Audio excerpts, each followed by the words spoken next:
Hey, welcome to your weekly corner Späti. It's myself, Nick, joined with Julia, and we have Hanna Grzeskiewicz. Did I pronounce that right? Yeah. Oh my God, thank you. Who is an activist from the queer feminist collective Dziewuchy. I know I pronounced that correct because I have been saying it to myself for the past 3 minutes, like muttering it and saying it in my head. So a queer feminist collective from Poland. You are here to talk to us about Poland and the whole, can I call it a debacle, or is that maybe too strong? Well, we're leaning towards revolution now in our like that one. In our an optimistic, exactly. All right, sorry, I'm still on like a pessimistic lull from this past week of I mean, we go between the two moods, you know. Sometimes we're like, this is a crisis, the debacle, everything is going wrong, and in our better moments we're thinking, it's a revolution, everything's going to be fine. So we'll see. We still don't know. This is then obviously your time to convince me from debacle into precursor of a revolutionary. Okay, cool. That's quite a task. Yeah. I mean, but isn't that the thing about leftist struggle? I mean, we wouldn't be out there on the streets if there wasn't like a crisis or something to fight against. And at the same time, we always we wouldn't be in the streets if we didn't have like an idea of like hope or a better world. A better word, exactly. So I mean, maybe people just want to break stuff. I mean, like, I don't know. Nobody's breaking things. It's actually that this is a very strict thing in the strikes in Poland that nobody's allowed to kind of put any graffiti on any churches specifically, because it's kind of, they have realized where the kind of borders are, let's say, to like what the strike should look like, to not alienate and not to kind of rile up the other side.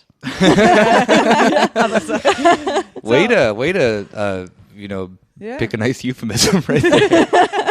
But so as that I am I know the least amount in this group right now. Julia being Eastern Europe is one of your fortes. And you obviously being an activist from Poland, I'm gonna try to just take the backseat here and just kind of be like, cool, yeah, wow, like learning lots. But if it's okay with everyone, I'm gonna let Julia more or less try to steer this. No, because I'm a main host suddenly. Yeah, congratulations. You've always been a main host, but no. Cool. But since we're already on the topic and we just already talked a bit about how this, what the protests look like, maybe you can give us some background information right now. What happened? What is going on right now in that sense? Sure. I've talked about nothing else the last 2 weeks, so that's not going to be hard. So on 22nd of October, which was now I think 17 days ago, the Polish Constitutional Tribunal announced or ruled that one of the 3 exceptions to the abortion law in Poland was unconstitutional. So until that moment, anyway in Poland, the access to abortion was extremely restricted in that it was only allowed on the basis of the mother's life being in danger, on the basis of the pregnancy being the result of rape or incest, or if the fetus has fatal deformities. And this last one has now been deemed as unconstitutional by the extremely politicized and kind of puppet Constitutional Tribunal. Yeah. And that exception amounted to 98% of all legal abortions in Poland last year, which in numbers, it's kind of terrifying. It's 1,074 out of 1,100 legal abortions last year, which is already tiny anyway. Yeah. The actual real numbers estimate at 100,000, either underground or by people going abroad. Mm-hmm. And since then, there have been mass protests across the entire country every day. I say we because I'm from there, but obviously I'm in Berlin right now, although we have been doing a lot of things here too. It's there've been protests every day across the entirety of the country, so not just in the big cities, although it started in Warsaw, of course, because that's where the parliament is. But the kind of maybe beauty and the kind of uniqueness of this movement or these strikes is that they're being called strikes, actually, because it's being kind of led by the Polish women, kind of Sternzeichen, strike, what's it called? Oh my God, translation. The Polish women's strike, yeah, that's what it's called. And so like in Warsaw on the 30th of October, so this is like a week ago now, they had over 150,000 in the streets, but they've also been protests every day with thousands and thousands in all the big cities, but also in the small towns. I think something like 90% of all the protests have happened in towns and cities of less than 100,000 inhabitants, which is kind of amazing. And there's something happening every day. And once I think the strike kind of committee or the kind of organizing group realized that this is not going to be a quick victory within kind of a week or two. Now they're setting up the kind of new narrative is we are everywhere and we won't stop until we reach our demands. And the demands, there's quite a lot of, they've got like a set of demands that they've now published, which include obviously free, safe, and legal abortion, but also things like full rights for the LGBT community, which obviously was also hounded by the government in the last year or two, quite dramatically and very violently, and things like workers' rights, better healthcare. It's kind of become much bigger than that. It obviously started with abortion. That's been a long fight in Poland anyway. It's been the first of the wave of women's strikes globally happened in Poland in October 2016. The next one was in Argentina a few weeks later. So this is not a new fight, but it's now become kind of much bigger, and it's not going to stop anytime soon, I don't think. That sounds good. I hope. Yeah, actually, that is interesting because, I mean, people took to the street in 2015 when the Law and Justice Party, PiS Party, was elected. It makes for really good jokes, actually. I know, I love it. Yeah. I love it. I love to say PiS. They had to have, that's one of those things that I wonder, like they had to have run that past, some team, and they all just thought that it was okay. Yeah, PiS Party. That's PiS a great Party, name. Yeah. No one in another language is going to just take the piss out of this thing. Seriously. But yeah, with the protest starting in 2015, I noticed from the way they were in the beginning that there was actually still somehow some hostile kind of atmosphere against LGBT groups. Mm-hmm. When you would go to the protest with a rainbow flag, there was booing, whistling, etc., etc. Mm-hmm. And that changed with the women's protest with a Chani protest in 2016. And it actually developing into a very inclusive protest, not only being about women's issues, but also about LGBT issues, about many leftist issues in general. Mm-hmm, that's true. Of course, the problem with these things is that there are people who are not on the left who are taking part, and there is not kind of full agreement. I think everybody is united over this issue of abortion. But while I agree with actually, I think all of the demands of the strike, it's not that everybody agrees with everything. And actually we have seen comments even with this movement, although it is much better, and the queer groups are very present in the and which I'm extremely happy about. There has also been some criticism from some of the people taking part, or not criticism, kind of complaints that, why the rainbow flag is so present. I think there should be, of course, because we're fighting for everybody's rights to self-determination, but it has changed a lot, that's true, but it doesn't mean that it's not a solved issue yet. It's just, it has taken huge steps in a very short time. That's absolutely true, yeah. That is something because it's got me thinking about then the sense of sorry to talk about the U.S. because my brain's just been destroyed. But that was always a thing of that really a lot of people I don't think understood about mass movements, especially during the Black Lives Matter thing. Oh yeah, they're not all this, all on the same page. Yeah, not even just that. But not even that. But then people particularly people who were against, who were either, I would say. You can't say that they're obviously in the protest for the wrong reasons, because that's not true. But people who were, focused on one issue, then too specifically, then wondering why did this go from BLM to police, things, or this? It's or that there were queer, there were also gay and queer communities coming out showing solidarity, this and that, and it's there's this very weird attitude, and I don't know where it comes from, that then you can only protest against one issue and one issue alone. And if you do anything that then is remotely, going straying from the path of what the issue is at the moment, then you're sabotaging or whatever, which is so stupid to me, because obviously all these issues are interconnected. Yeah, of course, just from a point, and I don't and you see it really often, not even just the sense of with Poland or the U.S., but there is always this thing, not even like purity politics that like we need like our form of leftism, but it's like, oh, don't you dare come here doing this. And that's so stupid to me for some weird reason, and I do not know why it happens, you know?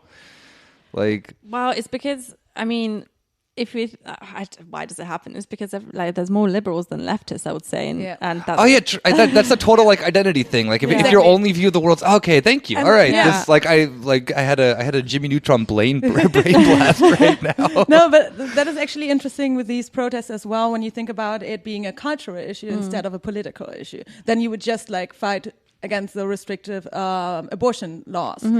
But if you see it as a political issue, and it is a political, but it's also an economic issue when it comes, for example, that your bank account balance decides if you can get an abortion or not when it comes to, you know, the illegal ways of going abroad, going to Slovakia, for example. As far as I know, that's a country where a lot of people go. Yeah, they go to Slovakia, they come here. And now there's also an organization that helps in the Czech Republic. And some people also go to Holland or the UK. Yeah. But obviously that's at different levels of pricing. Yeah. But it sounds like something that is actually very, like, especially in Poland, an issue in the sense of that, of course, leftist politics are not... They're difficult. Yeah, they're difficult. Exactly. And the women's issue, or like issues like feminism or like the fight for women's rights was very kind of, not dictated, but kind of by the idea of like neoliberalism and feminism as being liberal feminism as taking part, being a girl boss, etc., etc. Yeah. So that wasn't just Poland; that was everywhere. I know, but especially in I the definitely, 90s, in the I definitely transformation get years, it. that was a big thing, and it was hard for leftists, as far as I know, leftist feminist groups to actually, you know, gain ground. Is that what? Can you say that? Yeah. Gain ground in the whole discussion. But that has changed. Yes, I mean it has, and so we had also parliamentary elections last year in Poland, and the left coalition, which is made up of 3 parties, is now back in parliament, or they are in parliament with I think 48 MPs. And so there is now much more visibility for kind of leftist politics, and they are actually, a lot of the visibility is from the women politicians. So women, I'm always talking with Sternzeichen, but I don't know how to say that. Yeah, no, yeah. Asterisk. Asterisk. Yeah.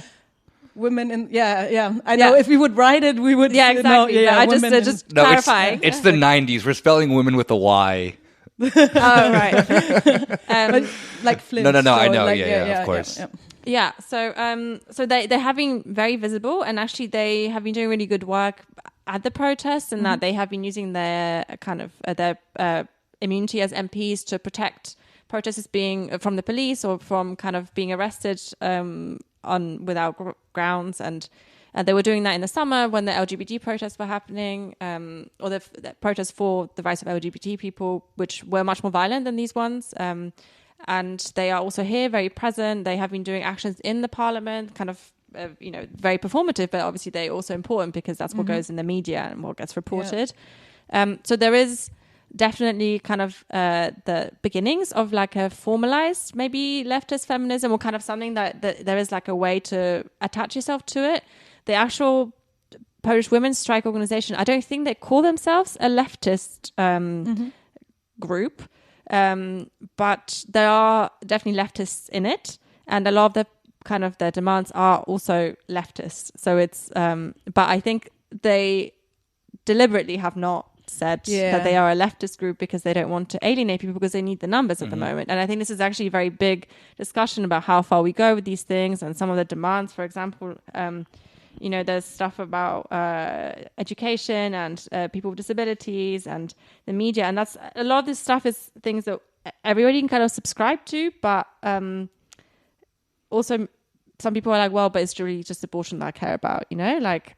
But yeah, even if that's the case, even if abortion is the only issue that you care about, like, I mean, so like you could still be a part of that movement, right? Well, that's the idea. This is why, so that's exactly. Yeah. No, I mean, because this is a thing that I think we've talked about a lot on the show, is that I think that obviously, depending on the country, if it is like leftism does have a weird connotation, whether it be Germany, obviously doesn't have this one. Even the East German factor thing, I think you can comfortably say that you're a leftist and get along decently in this country. I mean, decently in the sense that you'll still be annoyed by the police and like, all the other typical stuff. But at least it's not the sense that then you'll be like ousted from, certain communities and whatnot, as you would, let's say, in a former country of the Eastern Bloc, even though Germany is technically one. Or France has a massive leftist community that you can proudly wave a hammer and sickle in that country. Nothing will happen to you aside from the police normal anti-leftism of the state. The normal oppression. But I've definitely I think I've had this discussion multiple times on here with you guys, is that then there is something of how do you address then all these things that we know are good things, and then just like if we maybe leave the socialism out of the leftism or the whatever then your brand of it is, like the things that you want don't have to you don't have to still use like the fancy language or this old leftist language or whatever it is. And I think that just coming from the US, like it was very much the sense of that you could tell people things like abortion access, queer LGBT rights, access to healthcare, not access to healthcare is a horrible word, Medicare for all, et cetera, et cetera. And the majority of people in the U.S. are like, yeah, that all sounds really cool. And then it's like, if you use then, socialism and everything, like, oh no, I don't want that. No. Yeah. So, and I think that tactic works the same in other countries that have like extremely stringent, anti-communism or whatever. Yeah, well, because it's interesting. I think I listened to a podcast a few weeks ago now that said that somebody did like a study that actually in Poland about like 30 to 40% of people actually have left-wing views still. Yeah. And actually I also saw like a kind of a graph the other day where it showed that PiS's economic policy is kind of in line with the Democrats in the US, for example. Yeah. So they are not politically or like economically right wing at all, and actually a lot of the popularity comes from the fact they've been giving out a lot of money. Like they gave like for every child you get now 500 zloty, which is about 100-ish euros, which is a lot of money in Poland. And so with 3 kids you basically have minimum wage, so why work, which is also not a fun thing they do to women. They also have given the pensioners like a 13th and 14th pension payment, so they just basically gave them 2 extra months. I think they've done both of them now.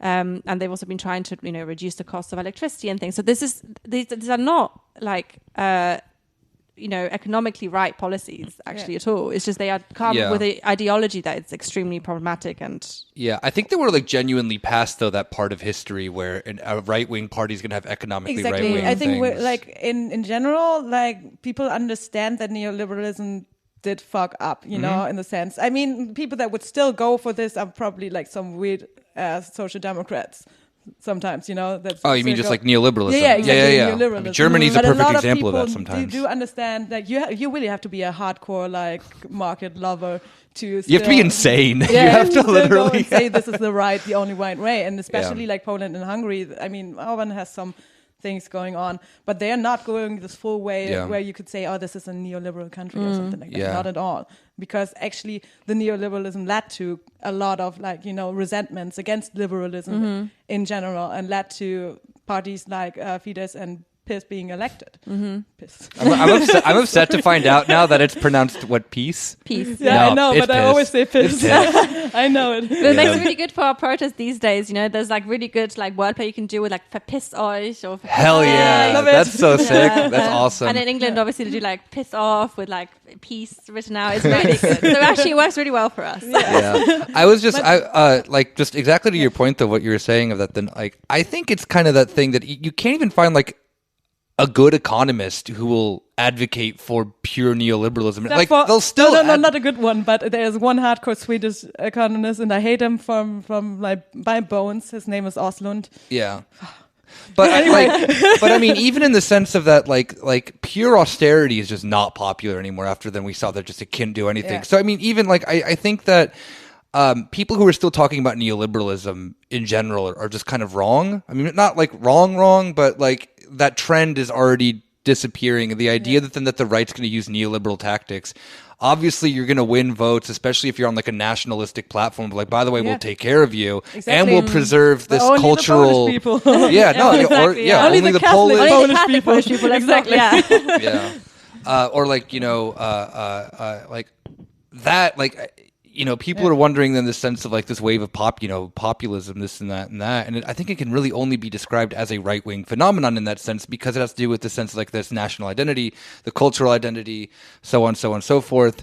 And left-wing populism is just socialism. Like, there isn't really a thing, I would say, right? Like, you just be advocating for... Yeah, because you really want these things. Yeah, exactly. You really want people to feel good. Yeah. And not just the nation to feel good. Yeah, not only the nation, exactly. Yeah. So, yeah. I want to go back to that point about, like, the cultural aspect, because maybe it being seen, like, as a cultural issue in the sense, and not a political, can maybe sometimes, like, actually help the protest in the sense of... as far as I know, there were a lot of like also like celebrities or something involved at some point. That they continue to be. Yeah, I think there was actually a really big concert in Warsaw last night with quite big Polish stars, and a lot of people have written music in the last 2 weeks that have like become very big. Actually, the protest has been super creative and kind of. I really wish more people spoke Polish because they're really good and very funny. But I don't know any Polish artists. I'm so famous Polish people. I'm so sorry. But that is very interesting. I mean, it's also known as like the Czarny protest, like the Black protest. Yeah. It has this whole like umbrella thing that went on because it was rainy, as far as I know, and so then the umbrella became like a symbol, kind of. So, and I think that is very, as much as you can critique that, maybe it loses like some political, ground or something. That is not necessarily always the case, because sometimes like these cultural thing and it being a very creative and a very like outputting, like with a lot of output, like creative output, and it can actually make people like engage in the issue. Yeah, for sure. And it has a much broader reach then, which actually is what we want right now. We do want more. We want as many people to be engaged with this as possible, because that's the only way that it's really going to make lasting changes. Like, it's not going to work if we then split off and say, okay, but everybody has to subscribe to everything that we want as a collective, for example. It's not what we want. Like, I have my views. Like, even in the collective, we have different views over what's going on and what we want necessarily. And we are united over this one issue, and I think that's okay. Like, at the end of the day, it will be a success if we liberalize the abortion, or legalize abortion in Poland. Sorry, liberalize. God, I've got liberalism on my mind. Yeah. So I think it's fine. I think if that is achieved, then great. Like, then that's kind of number one demand. If we manage to do other things, like overthrow the government, which is one of the demands, then even better. But like, I don't. Let's see. Step by step. Yeah, step by step. Exactly. And you can see how powerful that is also in the like feminist movements in South America, for example, South and Central America. I mean, they had this dance that went around the world, with like, how does it go again? Yeah, there's like something about the Camino. I've now forgotten the phrase. Exactly. Yeah, but people all around the world, like a women group, women also with the asterisks. Asterisk. You can just say Sternzeichen. What is Sternchen? What is? I don't even know. I forgot the German word now too. It doesn't matter. Sternzeichen. Sternzeichen sounds like Sternzeichen sounds like zodiac sign of women. But fine. I mean, what did I want to say now? I lost my train. The dance. Yeah, I mean, it was done all around the world and was kind of like a symbol for protest and against like, rape and violence against women. So these things are powerful, even though like leftists a lot of the times do want to criticize and saying like culture would take the political aspect out of things. But I think you also have to know how to motivate people and get people out in the streets and get people engaged. And actually, I don't know, because so many of the protests in Poland right now are happening in small places, for a lot of people, this is the first time they've ever been out in the street, first time they've ever organized a protest. And so you have to also be kind of patient and open and inclusive and be like, they won't know everything, because actually for all of us that have been active for longer, this is a really long journey, like to understand, have our own positions on certain things, and we're all still learning. So I think it has to be open. And I also realized that I have been saying women, access for women, I mean women and people with uteruses, just true. That's I find that also very interesting, because we see that a lot nowadays. Like there is kind of like a spark of protests around the world and movements. The DSA, the Bernie thing in the US, the Corbyn thing, the labor movement. Germany is kind of lame right now. There's nothing happening. No. I mean, Germany's left is just always. This is the thing. I think that the reason why you have. I'm gonna get shit for this right now because I'm gonna say that the left, that the fervor of the American left right now, I respect a little bit more than I do the German left, because the German left has just been living like way too cushy. Just never really being like, it's just because it's just been so isolated academically, and then like fringe anarchist groups that you find in big cities and whatnot, but they never like, there's never been like a massive challenge to them like recently, you know, like since To like the this. anarchist group? No, I I'm was talking about to about say, to what is leftism in happening Germany. right now in Leftism Berlin? to Germany as a whole. Like, there's never been like a massive like struggle of anti-communism in modern Germany. Like there has been, like they banned the KPD, but like you could still have a pretty big, vibrant left culture in Germany. Like, I mean, go to any bar in Berlin and they're probably left wing. You don't have that in the U.S. So there's been like this cultivation of that has been like really nice and refreshing in a weird way. And yes, they're learning. Yes, they're doing stupid things. We all weren't perfect, you know. But like Germany, you've had 100 years or longer to develop your leftism, more or less uninterrupted, except for that one little period of time during, you know, the 30s and 40s. But it kind of then sprung back into this thing of that then, like, yes, although West Germany had very questionable attitudes towards communism and whatnot, it's still under this vanguard of weird liberalism that then, like, well, all political ideas are allowed here. And actually, I would argue that then probably like the 60s and 70s in Berlin were far more left-wing than they are now. I mean, Rob would probably have an earful to give about that because that is what his, like, you know, main thing is. But a country like the US, Poland, even like the UK, where there's been this, you know, I mean, like anti-communism in the UK is also very big as well, especially during like the Cold War, has allowed like kind of a new, I don't want to say like fun, because that makes it like, I think that like diminishes it a little bit, but it has allowed for this like sense of like a new like refreshing learning experience of how to do leftism again that isn't so bogged down. That isn't so bogged down by the traditions, because Germany's way too bogged down by the traditions, you know?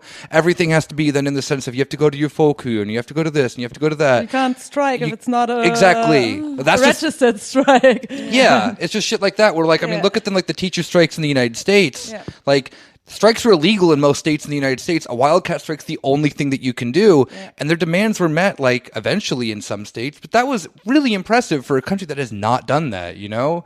And in the sense of then, like, I'm really hoping in the sense of that then, because there is this new approach that you have to really distance yourself from the old way, that is a way that I know that a lot of people that I know in the U.S. or wherever have like gotten into leftism is because of the things that then other leftists make fun of like, oh, that's kitschy, or oh, that's kitschy, or oh, that's like cheesy, or oh, that's like bourgeois, or oh, you know, that's identity politics. Like all the stuff that leftists continually complain about are for a lot of people the thing that then like they'll get into this politic for, you know, into like, organizing. Yeah, exactly. Taken to the street for the first time.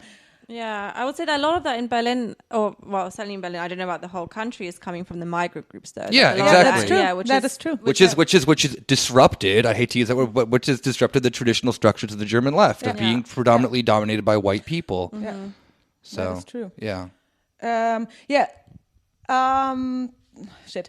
No, I wanted to same thing in the U.S. too when you think about it. Since we talk about organizations, there was a like big cut in funding when it comes to like women's rights groups in Poland after Law and Justice took probably. Yeah, as far as I know, I don't know. Yeah. So as far as I know, there were like a lot of like cuts in funding for women's groups or like women's rights groups or other groups that would defend somewhat progressive politics. And since we talked about like a lot of organizing on other episodes and for like DSA or something like that, or, you know, different organizations, maybe you could give us maybe a run through, like how do you know about like organization? What's going on with organizing in Poland? Yeah, I mean, in terms of kind of abortion access, there's obviously like a very strong network that's been going for a while. So there's the Abortion Dream Team, which kind of they kind of coordinate everything. So they're kind of like the central point that you can go to, and there's also Abortion Without Borders, and they kind of both. So they kind of help with access to medical abortions when you're in Poland. So they kind of send the pills that you can take yourself and with instructions, or they kind of connect you with some of the groups that work abroad. So there's one in Berlin called Ciocia Basia, which helps Polish women who cross the border to get access to abortion in Germany. There's also a new one that called Ciocia Trzecia, which got set up in Prague, and one in Vienna called Ciocia Wienia. that will mean like tante or like auntie something. Anti-Vienna. Exactly. Interesting, yeah. So that's so, and actually they've all raised a lot of money in the last 2 weeks. So the Berlin collective that helps Polish women accessing abortion, called Ciocia Basia, which means Auntie Barb or Barbara. They've raised something like 25,000 euros in 2 weeks, which is incredible. And that obviously helps with a lot of in terms of numbers. That's a lot of people they can help, but also. Abortion in Germany is not that easy to access and not that cheap. It's something like, I think every abortion costs something at least 350 euros. It's not. Yes. It's actually also not legal. It's just decriminalized. I was just about to ask, how does that work in Germany? Because Germany has a horrible. very You have to go to Pro Familia and shit like that. Like talk to them. They give you other options and shit like that. No. I know how it works in Germany for. If you're in, but how, like in the sense of coming to Germany from a different country, is there like an extra step that they need, or? Well, no, they have to go through the same thing as here. Oh, okay. So they have to still have. So Ciocia Basia, for example, also helps with translation and getting people accommodation, because you have to have this kind of consultation and then wait 3 days to make sure that you are sure that you want to have an abortion. Isn't it like a psychiatric evaluation or whatever? It's like really bizarre and creepy. Yeah. I mean, there are different organizations where you can go to. The normal one would be Pro Familia. It's already called Pro Familia. Yeah. But there's another one that offers these consultations, but that just tries to discourage you. Discourage you. There's one. That's what like Texas does. Yeah. there is one, and it Germany has similar like abortion laws in the beginning to on their Texas. website and shit like that, and then when they talk to you, they try to discourage you and shit like that. So you always have to know, especially when you come from somewhere else and you don't know about the structure here in Germany. It's very good to have some organization here that knows where you can go without being talked into doing what you don't want to do. I have a question about then the sense of obviously there have been the legal proceedings that then have very much limited access to. I mean, you mentioned that then pretty much 10% of abortions that were done last year could be legally done. 2%. Oh, okay, not even 10. That's crazy. Yeah. Because I'm just thinking of again in the sense of another country that then is very much always trying to crack down on abortion, or where it's done in the sense of very localized level. But like the examples of like Texas, for example, of where you can have like abortions legal in Texas. But you have to drive. You have one abortion clinic in like the entire state, and then whenever you go and you have to have a consultation as well, and they have to then show you like all these things that they're like legally required to do. Have there been tactics like that have been implemented in Poland, or has it been predominantly just a legal battle between the courts and women's rights? It's been everything, to be honest. So it has been illegal, but so they've tried to push it through parliament several times and they failed every time, because there's not even, so this is the interesting thing. I think there is an assumption, especially abroad, that there is consensus in the PiS party also to ban abortion, but actually that's not true. And they tried to push it through parliament even earlier this year in April, and it didn't work. They don't have the votes because people don't want to ban it, actually, in the majority. Something like, I think the latest poll says it was something like 10% of the population are actually for the ban. So they have tried many times to get it through parliament. They tried to ban it outright, and they tried to ban just this one exception, which they have called eugenic abortion, just to spin it really nicely. Hell yeah. Yeah. That's cool. Yeah, they're really disgusting. But they didn't work. And then so they basically did it they did it through the back door, because they politicized and basically planted a few very right-wing people in the Constitutional Tribunal in order to push through these really terrible laws. So it's been like on a legal level, but actually on a social level, they've lost the battle, and they lost it ages ago, because now because this topic has been in the news for 4 years, almost not constantly, but like with very, very regular intervals.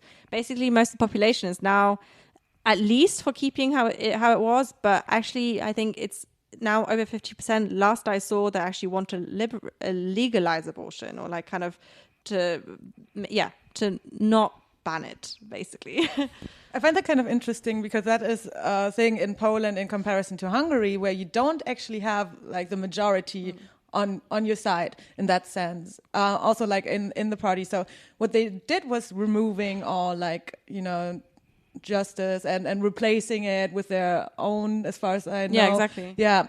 During that protest, and people took to the street during that time. They did as well. Yeah, there was a lot. There was there've been protests like all the time in Poland. There was there were the LGBT ones. There were the ones about the courts, teacher strikes. I mean, it's been a time. Yeah, definitely. So it's kind of it's crazy to me in that you can't even you don't even have the majority of the population like behind you when it comes to these issues, but you still like use all these mechanisms, and they couldn't like change the constitution like they wanted to, like Orban did, because Orban had the majority, but they did it through amendments and to changing like the responsibilities and like check and balance institutions for the constitutional court. Didn't they set like an age limit for members of the courts as well? I don't know about that one. Was it Poland or Hungary? There was one of them that then set an age limit that then got rid of like a bunch of judges like overnight. I mean, they did in Poland. They got rid of. They just got rid of them. Yeah, all of them. I guess maybe that was somehow. Maybe the age thing was. I don't even remember. Maybe that was like part of the tactic, but they just basically replaced them with very right-wing people. Yeah. And then they like the new responsibility of like checking on the court is like it's some weird ministry that they were, I don't know, some ministry where you think, why is that this one? You know, why is the responsibility for the court in this ministry? But I don't know which one it was, but it's really weird. It's just because this one, you know, because they could control it better. Yeah, exactly. I mean, they've completely politicized the kind of the highest courts in Poland, and that's kind of why we are in this situation right now, because I guess it's not sexy to protest for like free or like independent, unbiased courts, because it's not not sexy. I mean, you know, to be fair, that it does sound like some lib shit, but that's also because my brain's been polluted by U.S. politics. So yeah, caring about the Supreme Court is just like check and balance. Exactly, unsexy, executive bullshit. Nah, screw that. Yeah, but that's really how it is, right? And like, whereas they could have, because it's being led by especially young people, by women and people with uteruses. It's very queer. It is much more. There is much more potential for it to be like also colorful and beautiful and very clever and funny and I don't know. And then we get things like which is my favorite thing, is that the propaganda channels don't know how to talk about the protests, which is honestly has been really funny. Okay. So they are in this kind of, that meme where the person doesn't know which button to press. So for them, it's like either they blame the terrible COVID situation on the protests because there's so many people in the streets, or they say there's nobody in the streets.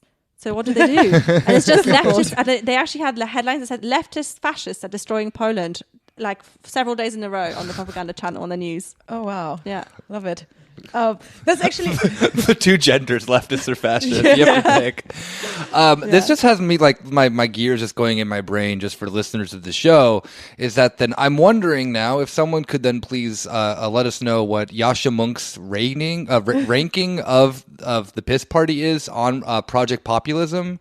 I would really appreciate that because I don't think he has PiS listed as an authoritarian right wing party. It's just that they're like National Conservative or whatever it is. Yeah. And I mean, given it's maybe because they're not really good at being like, I mean, they're all right. You have like the tiers of like, okay, top dog right now in authoritarianism is Erdogan. You cannot compete with him. He's too good at it. Viktor Orban, also pretty good at being authoritarian. PiS is like, it's like college ball, like they're trying, they want to make the big leagues, but they're actually kind of bad at doing it. Like, it's kind of funny to me that they were smart with everything they did, and I they know, did it. But it's like at the end of the day of that, then like when you look at them, like it's actually, I know this sounds really bad, but it's kind of refreshing that they're not being as successful on some levels, because looking at then the dire situation of Hungary, of Turkey, of where you see that there's like virtually no opposition to no them. way to protest either. Where it's at least like Poland's like, well, PiS is like, or like they're trying really hard, but they don't seem to have like all the gears, going for that right-wing authoritarianism thing. It's still bad. It's still a dire situation, but they've like left enough cracks in their method of doing something that then at least there's people on the street doing, like, I don't think like I don't know, like looking like the police brutality and stuff like that coming out of Turkey would like make me genuinely afraid to go and do anything, where it's at least like the stupidity of the media not knowing how to like judge the situation is something that you can like still kind of attack and have, I don't want to say have fun with it, but you can it allows the situation, like you said, to be vibrant, to be something that then's always like reinventing itself. And I mean, Poland has a strong protest culture. Also true. Yeah. I'm trying to look at this optimistically. Remember, I was being cynical at the beginning, but I think we've moved to revolution from despair. Yeah. See, exactly. You convinced me so far. So okay. Well, I mean, there's very good memes actually. To be I don't speak Polish. I know, it's very sad, but there are very good memes around. See, meme war. I love it. But that's true. It's giving a lot of like content, and also they're starting to make mistakes, which is also a positive in that. For example, just a few days ago, the Minister of Education said, "Oh, you know what we're going to do? We're going to get all the names of all the students that have been protesting and put them on the list and punish them for going to the protests, like school kids." Wow. So like school kids. And then that obviously that created like another group of people that were like, well, fuck you, like, fuck you. And actually, this is really also great because the main thing is like, this is war. We're pissed off. Like, fuck off. And that there's actually we're pissed off. exactly. But there's actually the slogans. The slogans are "Wypierdalać," which means get the fuck out, and "Jebać PiS," which means fuck peace. It's just nice to swear in Polish because we have more swear words. I love it. Actually, they did try that. There were like these teachers, and there were charges against them because they attended the protest, I think in 2017 or something. Quite possible, yeah. And they were from more like a rural part of Poland, and they said, okay, they misused their profession or brought like shame onto their profession as being a teacher. And as far as I know, that didn't go through. So now they're kind of like big, I don't know, like they're trying anything in their arsenal, I guess. And there's a new Minister of Education this is his thing. So I don't know. It's obviously not going to work. But what I would also find interesting, how did the Peace Party in any way like use the COVID-19 situation as like an argument or as like a way to rule through with this kind of like new restriction? Well, yes. So the reason they did it in the back door is they basically didn't think people would protest in this way because of COVID, because the situation in Poland is really bad. It was already bad before the protest started. Like I guess the theory is now that like the Visegrad countries, so like Poland, Czech Republic, didn't actually have a first wave. We're having it now. Yep. So you can't have a second wave when your first wave never ends. Well, I don't know. So so they kind of probably thought it wasn't going to be like this, but their profits obviously have been huge, and they're trying to also. I don't know. The Prime Minister said the other day, "Oh, you shouldn't go out in the streets to protest. Just protest online." And then he held like a Q&A where obviously he got then like completely trolled by people being with questions. So it's like, okay, well, if this is what you want, then this is what you get. Yeah. But I mean, people also like since he said that, there've been signs around cities in Poland being like, "You go protest online. We're going to be outside in the streets," and it's just. They have been trying to use COVID. They've been trying to kind of put this guilt on the protesters to like, this is your fault. But actually, everybody, I think, feels like we have to do this. If we don't do this now, then we've lost. And this is just the last. We're kind of against the wall. And it's like, if we don't push back now, then we've lost everything. So, yeah, I mean, the COVID thing makes it really difficult. But also think about it. If the numbers are like this now, like it'll be, I can imagine what the numbers would be like if there weren't, if COVID wasn't there. Yeah, huge. Yeah. I also find it interesting because we talked about this, like how much like disagreement there is in society against like, what they're planning to do, or with what they're planning to do. Actually, the outside image of Poland for a lot of people is, these are like Catholic authoritarian, The backwards. Backwards. Yeah, exactly. And we see that it's not like that, actually. I mean, the most people probably think of like Catholicism and... That is the first thing that comes to my mind when I think of Poland. Yeah. And, I mean, Radio Maria and stuff like that. What's Radio Maria? It's the church's propaganda radio channel. It's like a talk radio in the US. But it's Catholic. But it's Catholic. Do not tell my mom that this exists. Well, it's in Polish, so... My mom would learn Polish for that. She would learn Polish for this. If something like that exists in Italian, though, my mom would definitely be like... Down. She probably has already found it. What am I talking about? But that is interesting because when people think of it, they would think, oh yeah, backwards Poland, you know, or they're just like Hungary. I don't know. Yeah, And I think it's just, to be honest, it's something that I've been thinking about a lot in recent kind of months, especially because I think a lot of people realize, oh my God, there are queer people in Poland in the summer. It's like, yes. Wait, Poland isn't just a monolith of Poles? Right? What? I mean, like, there is obviously, there is like kind of a homogeneity to the country because all our minorities were killed off by a different people. Like we got, during the Second World War, they rounded up all the minorities. But also, like, let's not forget that the Nazis also saw the Polish people as a separate race, and they were also untermenschen, and they also said that, okay, within 20 years, all the Polish people will be gone. We're going to kill all of them, except for the 10% that are Aryan, and because they can be Germanized. And this is actually something that they published and tried to follow through with. So this kind of idea, this kind of anti-Slavic racism or discrimination is a real thing. It's a very local, I would say, kind of form of discrimination, and it's very easy to be like, oh, but across the border in the east, things are so much worse. Look at them, to kind of distract from how things are here, and it's something. And I think these protests also, people are kind of surprised, like, oh my God, there's a big feminist movement in Poland. It's like, yes, because we also have the internet. Like what? Like we're not all like living on a farm and without any access to the internet, and it's not the kind of early 20th century. It's not the 1900s. Like it's. I don't know, like... Poland is just never technologically progressed. It's the only part in Europe that's... In one of my seminars, there was a question by someone who worked with Solidarność. He's actually doing research on it. I know this doesn't have to do with the protest right now, but it's just about this like image that people have, especially in Germany, about the image of Poland. And he asked a question, what do you think, how many people were able to read and to write during these times, like during the communist regime and it was like 90%. And people were like, I don't know, like maybe 50, 60, like really thinking that Poland is like illiterate in that sense and like rural and uneducated. I would imagine that's not the problem in Poland. Literacy, I think, is probably like very close to zero. Yeah. I mean, I don't know what the numbers are, but I probably I mean, it is a former Eastern Bloc country. That was one of the things they were actually good about was conquering illiteracy. Yeah, definitely.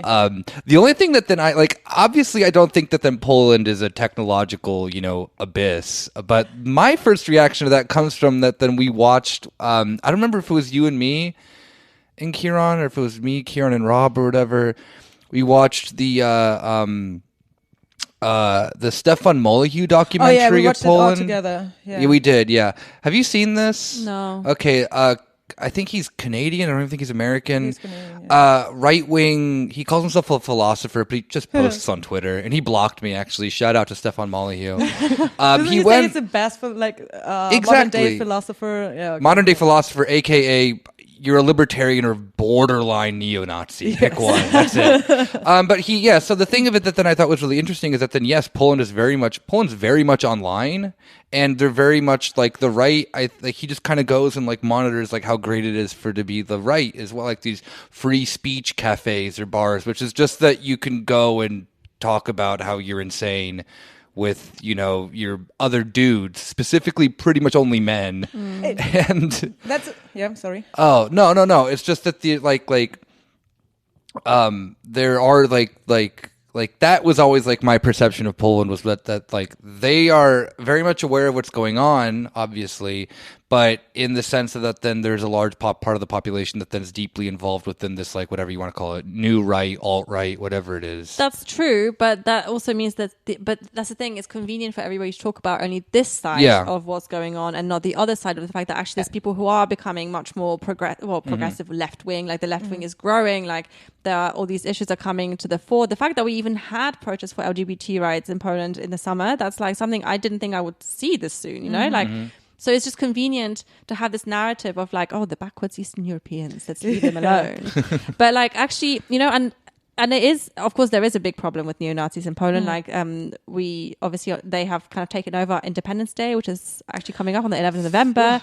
And they released a really, really awful poster like for this year's demonstration, which has now actually been called off by the president of Warsaw because of COVID reasons. But I think the slogan was something like "Our civilization, our rules," and it's like in the image was this kind of what a knight. bunch of sassy bitches. Yeah, I know, right? But it was like this knight, kind of my like party, my rule. honestly, yeah, it was like this, like it was kind of a horrible. You should look up the poster because it's really like Kreuzritter, the Catholic Kreuzritter. yeah, it was really something. But so of course there is that. It's a really big problem, and that's the thing. There's been a very big discussion about how it's even led to this point that people are so into this kind of narrative, and a lot of this, of course, is the propaganda channels of the government that are then reinforced by a lot of this stuff online. Because they hear one thing, they look it up, and then obviously then the algorithms create this, and there's not been an education as to how kind of deal with or like critically think about the internet. And I listened basically a Polish YouTuber kind of did a really quick thing this week where he asked his Instagram followers to send him stories of the families being broken up over politics, or especially over issues that have become hugely politicized. So the LGBT, I don't want to call it an issue though, but it's been basically because they've been called an ideology by PiS, or abortion rights, or refugees even. And within 8 hours, he had like hundreds of responses, and he did a film where basically he read out a lot of these responses where people were saying that what's happened is the Polish family has been destroyed. It's kind of this classic divide and rule situation, and that's kind of what's happened. So of course it's polarized everything. I think that's the case everywhere in the world, but it's also that not everybody has been polarized. Like farmers have joined the protests, so have taxi drivers, a lot of the communications drivers, so like bus and tram drivers, a lot of different, so I love it. But like a lot of different social groups have also been joining. Like I think I saw yesterday that the Women's Strike Committee are meeting with a lot of the remaining trade unions that we have, but also like leaders to call for a general strike. Is this which is super cool if it happens. Yes. And I think so. It's like, yes, of course there is a big problem with neo-Nazis. Like Poland has a big problem with the right wing, but I think it's also been overblown because it's a very convenient narrative, because actually there also are movements in the other direction. There's a problem, and they have been dominant because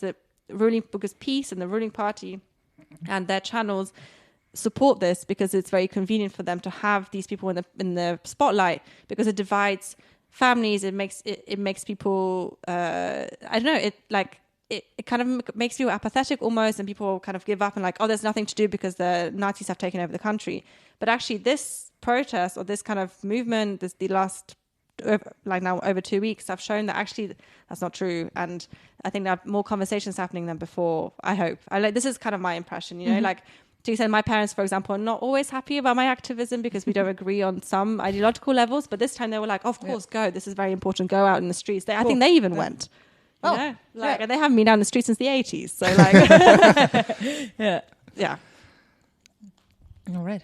Did you want to say? Oh, I mean, the only thing that I was thinking of is that then I've actually been wondering what is then kind of the motive of the not showing the complete picture either, because this is kind of the thing of like, we get that, like, I mean, my perception of Poland pretty much just comes from obviously like the internet, I think, just like everyone else's. And this is the first time that I've at least seen on a massive scale that Poland has been protesting the way that it is. But then, but paying attention the last year. I mean, there's been a lot. I know. I feel very bad about it. I'm being very honest. But that's also because I've bought very much into this narrative of that. And I'm wondering, I mean, I mean, I'm not stupid, all right? I podcast. I got to be a little smart. It really is the sense of that. Like, I'm wondering in this, I really wonder then to just, and there is no answer to this. Like this, I'm not going to get, I don't think either one of you can answer instantly why that is the case of this one-sided view that the rest of the world has of Poland. But, I don't know. Like, I guess that then it's like, I mean, it depends. There can be like several motives behind that, and also like not doing it on purpose, of course, I mean, since there is like an issue with like a far right government, and you have Is it just because it's neo-Nazis. trendy, like internationally Trendy right to have now? neo-Nazis in your country? No, but I mean, like, with But the it with is. with I the mean- right wing push internationally that we're seeing, you know, like now that like Poland fits into that narrative then quite well. Like, look, it's another country. You have Brazil. You have this. You have First of that. all, when it comes to stuff on EU levels, it would be look, but it's worse over there. For example, Yeah. I would say that is definitely a motive behind like portraying Poland like that. I mean, the situation is bad. It's not like there was nothing happening since 2015. But there's also a lot of, reasons for hope, especially in Poland when you see how people take to the street, especially as you said, it's nothing that is only in the metropole. Big cities. In the city, But, also... the metropole. Yeah, the metropole thing. I don't know what the English word is. I was just... Metropole. Metropolis? Metropolis, yeah. Okay. I think Metropolis. Sounds- Let's go Greek. It's not only in the polis, but it's also in the outside. Isn't it metropole? I don't know. Metropolitan. Metropolitan. That's what it is. Oh, I'm stupid. What's the periphery and the metropolitan? Yeah. So Yes. it's not only in the metropolitan; it's also in the periphery. So it's also in rural. Yeah. Poland's not that big. areas. They tried once, though. Yeah. they did try. Julia just mask off. She's actually a Polish nationalist. Yes. Greater Poland. Yeah, but I think that's the thing about these protests, that it is happening in the entire country. I think yesterday there was an action to go down to the south, to the mountainous, to the highland area. The mountains. The mountains. The mountains of Poland. Sorry, because I'm thinking of the words in Polish. I'm like, I don't know what they are in English. But you have to go down to the south, and the other day they also organized a protest instead of in Warsaw. They did in one of the towns outside the kind of it's not the Warsaw, it's beyond the Warsaw metropolitan area, but it's like half an hour on the train or something. And they did, and like the Warsaw protests were told to go there instead. And so they're really trying to be like, look, this is everybody, and this is the kind of new thing about it. So I think there is hope. Like I don't know. Like today I feel optimistic. So Yeah, I feel it too. I'm convinced, but it also could be because it's still kind of early in the day. Maybe You're not convinced yet. No, I am. Yeah, and especially like so many young women with Sternchen. I feel like these protests are actually like very, I don't know, organized by young women, by also by LGBT groups, etc. And when we talk about the neo-Nazi thing, that is actually, I'm sorry, like very like male-dominated area, Yeah, So It is. it's always a thing of the whenever I see that article of like that, like the occasional woman who's like really big in the new right, and she's like, oh, why am I being treated like shit by all people, by all the other dudes in the new right? It's like, Weird. oh fuck, I wonder why, So yeah, but this is happening in Poland too. Yeah, The head of yeah. the Constitutional Tribunal is the woman who she actually lives in Berlin because she's married to the Polish ambassador to Germany. Oh, so interesting. we did visit her a few times. how's she doing? She called the police on us. So a bit. It's okay. It was all above board because we have had some unfriendly messages about some of our actions, but it was all above board. The police were fine with us this time. Anyway, let's not talk about the police. This is not the conversation. But so that is actually a thing. But it was funny because awful. Like Kaczynski held, our de facto ruler, held like a speech. This is probably like a weekend, maybe. In the same kind of vein that General Jaruzelski did in 1980, where he kind of sat down with his hands kind of at a table and decided to address the nation. He's like, now he's like officially vice prime minister, but until then he was just chairman of the party and just de facto ruler. So it's like, okay, whatever. But he did this address and he basically said that the real Polish people have to go out and protect the churches. So obviously the right wing and almost exclusively men went to like barricade the churches. Literally, they stood in a line. But it was funny because then the women's strike like organizers were like, okay, then we avoid the churches, and then like thousands. I was about to say, who wants to go to a church anyway? Oh, they did in the first weekend. They did actually disturb masses. Like they went in and kind of threw abortion leaflets during masses across some cities, which was a very cool thing. But then because then there was this call for the right wing to defend the churches, they were like, okay, then we're changing tactics, which was very good of them to actually respond very to that. responsive. And so then like now there's these pictures of like these men standing outside, like barricading the churches with the police in front of them, and then like there's usually probably like max 100 of them, and then like thousands and thousands and thousands of women, people with uteruses and their allies walking, like waving to them, be like, come with us. Literally, they literally say that to them. Well, so it's like that's really cool. I mean, I just really appreciate that they finally realized that the ultimate problem here is the Catholic Church and that no one should go inside one. So thank you to all these brave, strong men. Yeah. Although, of course, they have been beating up people during the protests. It's not all been peaceful. How's the police reacting, by the way? It varies. Like they at the beginning. So this is obviously like a point of contention, I guess, within the movement. Some people have been celebrating the fact that police have been mostly keeping the peace, or some of them even been joining the protests. Wow. And I'm like, fine. If you're going to join the protest and you're for this, like, okay, sure, yeah. I don't have to like you. Yeah, but like, take off your uniform maybe, but okay. Baby steps. Yeah, baby steps. But of course, then we also hear reports of the police like hounding some of the protesters, and like in general they have been trying.